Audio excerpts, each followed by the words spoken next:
general strategies for this one here. Some people like to read the whole text just to get a general context.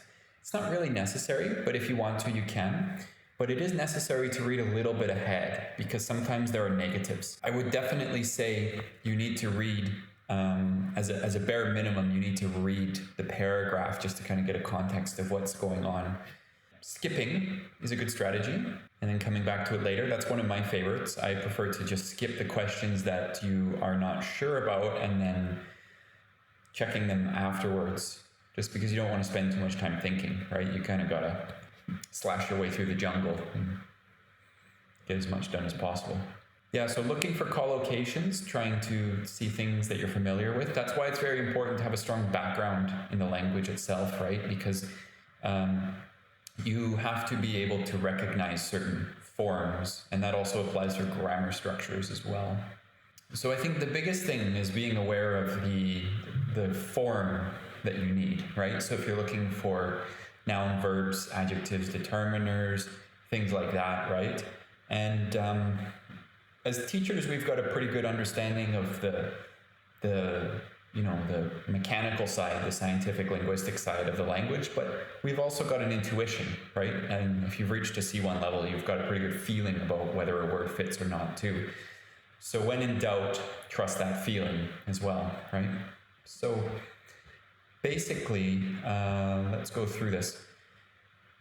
Number 9, if. Supposing this were all, it would be, well, there's not really anything being supposed, right? Because considering or supposing has a slightly different meaning. So yeah, considering, if this were all, that would be like with the thought that, or if people were to be thinking this way. But they're saying if this were all, it would be, so there's also the second conditional, right? The ultimate jazz festival. And then this is referring to this previous thing here, the world's leading jazz musicians gathered to play, teach, and socialize, right? If we said supposing this were all, it's kind of like we're not sure that everything here is included, but we're saying if this were all, and that is all that's there. But it is also home for 3 weeks to 500 young musicians from 25 countries, right? So it's saying that now we know that this is here, but there's also more to it as well that adds the bonus, right? And I'm pretty sure that you guys got this one here, more than, right? Because that's a bit of a throwaway, more than, less than, right? This is a comparative, more than 500 young musicians from 25 countries. So performers from the world's top jazz bands are something about hand, yeah. So to give a helping hand, yeah, on hand, as in available. This one you don't know unless you've heard this one before, right? This is why they always have ones, a couple of questions are a little bit out of reach. And I mean, even sometimes I make one mistake because I just don't use this expression, so I'm not familiar with it, right? So if you're familiar with the term on hand, then you would recognize this. If not, there's nothing you can do. This is just a fixed expression that goes together here. So on hand, as in like available there, right? So then this is where the advanced intuition helps, right? Have you got something on hand? In hand, we usually only use for cash in hand, right? So like money you've got in pocket. On hand means that someone is like within reach. Like I've got an electrician on hand, just let me give him a phone call. But in hand is like here, right? Now, the festival is the creation of a Polish jazz enthusiast. I'm not going to try and pronounce his name because I'm not very good with Polish names, but we can tell that he is a person, right? So, who?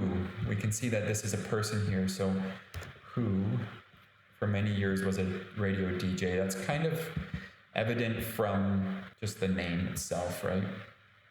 Relative clause.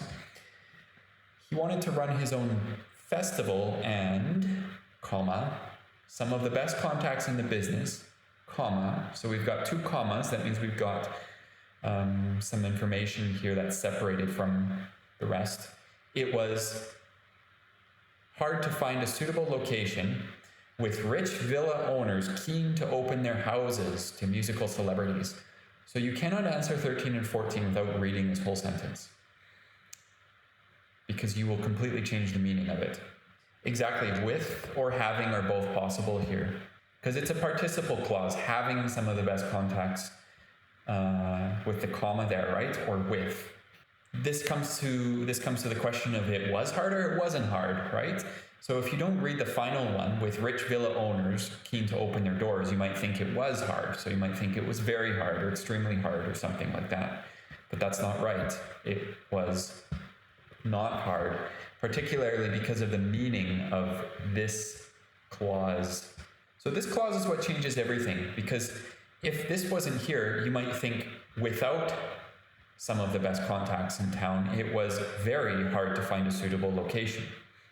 However, because of this rich villa owners, we have to have positive with some of the best contacts. It was not hard to find a suitable location. Yeah, and sometimes the words are particularly easy, where you think that, how can it be so simple, right? Why would it just be the word not, right? We're doing a C2 level test or C1 level test, right? But it's not so much about the word itself, it's about the whole meaning altogether, right?